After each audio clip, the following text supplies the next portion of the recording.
جاد من فضله قبل السؤال وكم أعطى وأغنى بمحض الجود والكرم. الله يعلم. څلور د پنځه د شپږ الله جل الله پس درو چې اخرت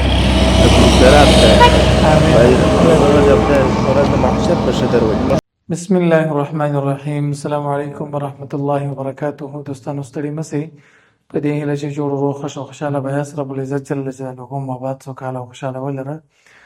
دوستانو بیا هم الحمدلله نن برنامه لرو. نو برنامه به له کوم ځای څخه شروع کوو؟ لومړی برنامه به انشاءالله العزیز د هغه خورکۍ شپږ زره افغانۍ چې موږ به یې په بازار کې په هغو مؤمنانو باندې ګرځو چې واقعا مستحق او اړمن څوک وي، هغه ته به شپږ زره افغانۍ ورکوو. خدای جل جلاله دې قبول کړي. موږ به همداسې د روژې تر پایه پورې همدغه د شپږ زره افغانیو مرسته لرو. دوهمه برنامه به انشاءالله العزیز د روژه مات وي.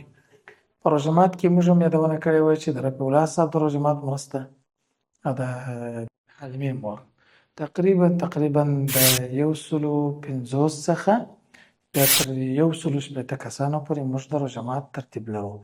رب جل جلاله دې قبول او منظور کړي او رب جل جلاله دې دوی ته توفیق ورکړي چې د خپلو غریبو وطنوالو سره په هره حصه او هره برخه کې کومک او مرسته وکړي. راځئ موږ او تاسو هم په دې اخري لسیزه کې د خپلو وطنوالو تر څنګ ودرېږو او هغوی سره مرسته وکړو. او هیره دې نه وي چې په همدغه لسیزه کې ستاسو څخه د مدرسې د قرضدارۍ په بنیاد باندې کومک او مرسته غواړو. رب دې تاسو ته اجر درکړي. موږ مخکې یادونه کړې ده چې ولاړ دا یو صنف دی. په دې صنف کې فی الحال فرش نشته. داسې یو فرش شته چې هغه دغه فرش موږ د باندې استفاده کوو او بېرته یې ماښام بېرته د سبقانو پر وخت باندې سبقانو ته دلته راوړو. په دې برخه کې ستاسو مرسته غواړو چې د 5 اتاقونه هم فرش شي او د مدرسې قرضداري هم ادا شي او ټولو مشکلات الله حل او فصح کړي. جزاکم الله خیرا. يعلم ما نشكو من الألم وما نعانيه من ضيق ومن سقم، لكن لنا فيه ظن لا يخيبنا. السلام علیکم. وعلیکم مسا شایست په خیر است؟ خیرت دی؟ صحت ښه دی؟ ما پیژنې؟ انشاءالله پیژنم. زه خو ماشاءالله د ټولې مو سره پیژنې او الحمدلله د الله شکر فضل. بیا د کو دوستانو ته به هم وایو چې موږ الحمدلله ډېر کومکونه د خلکو سره کړي دي. تر یو حده د خلکو مرستې مو رسوي دي. او کټونه لرئ؟ کټونه یې پکار وو. زلوټ رسېدلی. ها؟ زلوټ رسېدلی. زلوټ؟ ته خو دغه زما نمبر ته یو 200 افغانۍ وواستوه. نن دې څو زلوټ خرڅ کړي؟ والله بیا سره دغه 1000 افغانۍ څو خرڅ کړي. ښه. څه دا چې شنه نیولی دی؟ دا غوښه چا درکړې دي؟ ښه ماشاءالله. ښه خدای دې خیر وکړي. لکه غوښې چې راکول مو سخته ده یو څه نه؟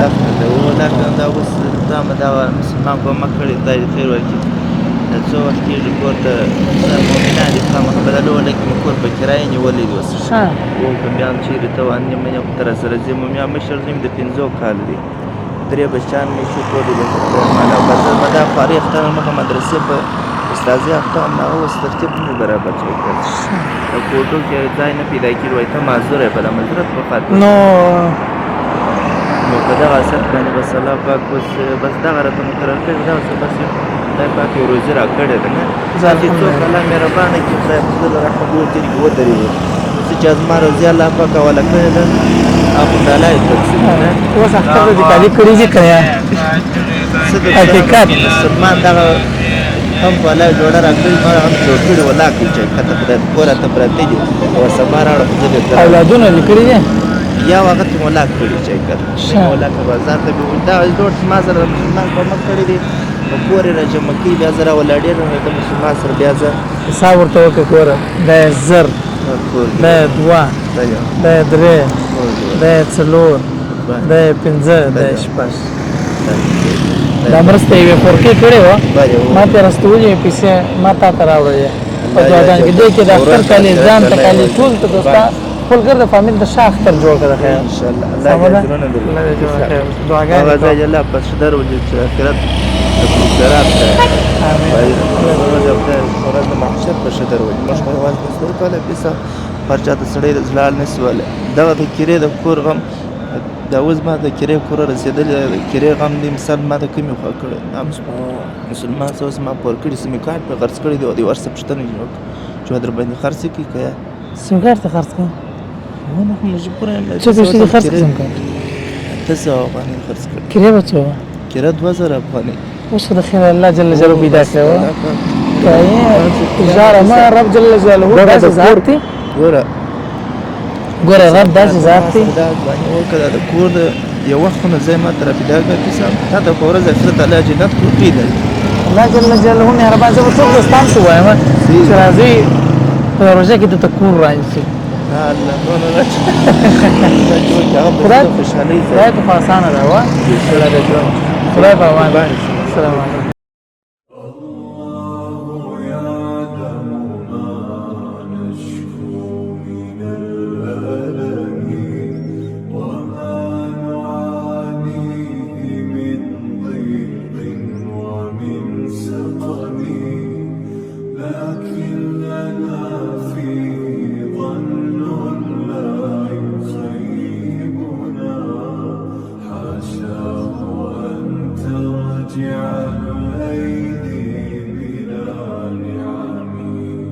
كم جاد من فضله قبل السؤال وكم أعطى وأغنى بمحض الجود والكرم.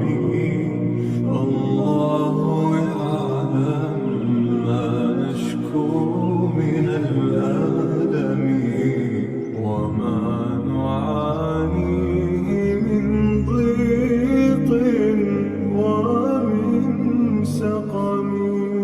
كم جاد من فضله قبل السؤال وكم أعطى وأغنى بمحض الجود والكرم. الله يعلم ما نشكو من الألم وما نعانيه من ضيق ومن سقم. الله يعلم ما نشكو من الألم وما نعانيه من ضيق ومن سقم.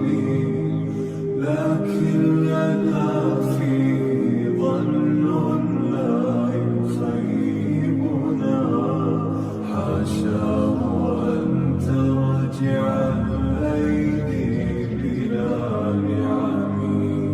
كم جاد من فضله قبل السؤال وكم أعطى وأغنى بمحض الجود والكرم. الله يعلم ما نشكو من الألم وما نعانيه من ضيق ومن سقم.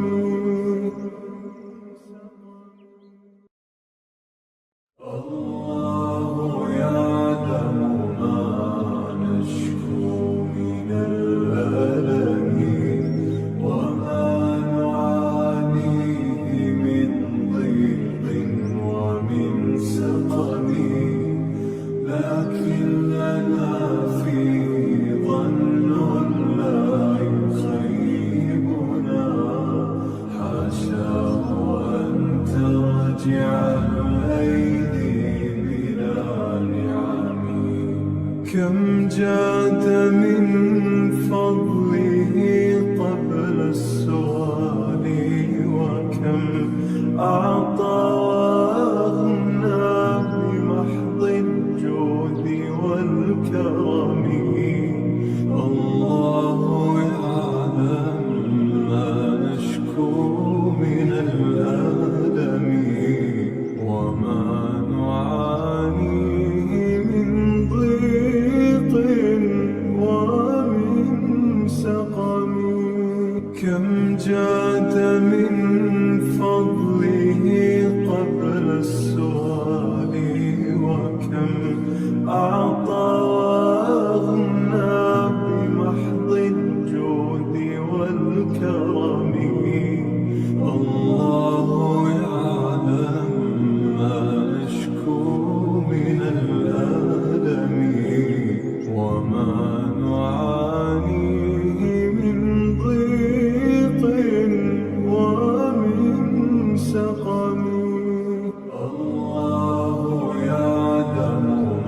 جاد من فضله قبل السؤال وكم أعطى وأغنى بمحض الجود والكرم